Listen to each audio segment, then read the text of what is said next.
Showbiz Kachika TV. Hello mga kachika! Usap-usapan nga ngayon sa social media si Gerald Anderson sa kanyang napakatapang na pagsagot sa diretsahang tanong ni Tony Gonzaga sa kanyang one-on-one interview kay Je sa kanyang vlog na Tony Talks.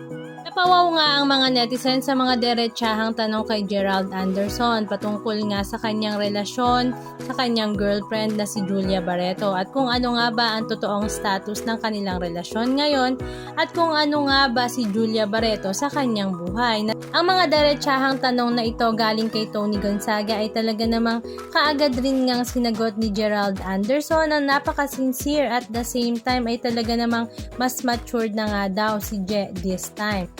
At according nga sa mga mapanuring mata ng mga netizens ay kitang-kita raw nga nila at ramdam na ramdam ang sinseridad at pagmamahal ni Gerald Anderson kay Julia Barreto. Maging si Tony Gonzaga nga ay nagulat sa mga isinagot ni Gerald. Lalong-lalo na nga nang aminin nga niya na mas deeper na nga daw ang kanyang pagmamahal at nararamdaman kay Julia.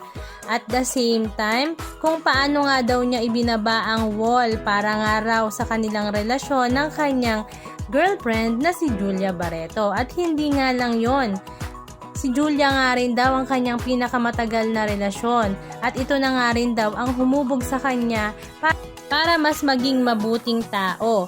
Handang-handa na nga rin daw siyang mag-asawa at magkaroon ng anak. At syempre, ito nga ay kay Julia Barreto. Talaga namang natuwa rin nga ang mga fans ni Julia at Gerald dahil hindi naman daw pala nasasayang ang relasyon ng dalawa dahil hindi pa naman talaga hiwalay ang mag-partner. Katunayan nga daw ay hinatid pa niya si Julia sa airport nang magpunta ito sa Dubai at the same time sa time ng interview niya kay Tony Gonzaga at botong-botong araw ang kanyang daddy kay Julia Barreto. Kaya naman, relax lang tayo at masaya ang kanilang relasyon. Ano nga ang masasabi nyo mga kachika? Just comment down below. And please don't forget to subscribe. Thank you!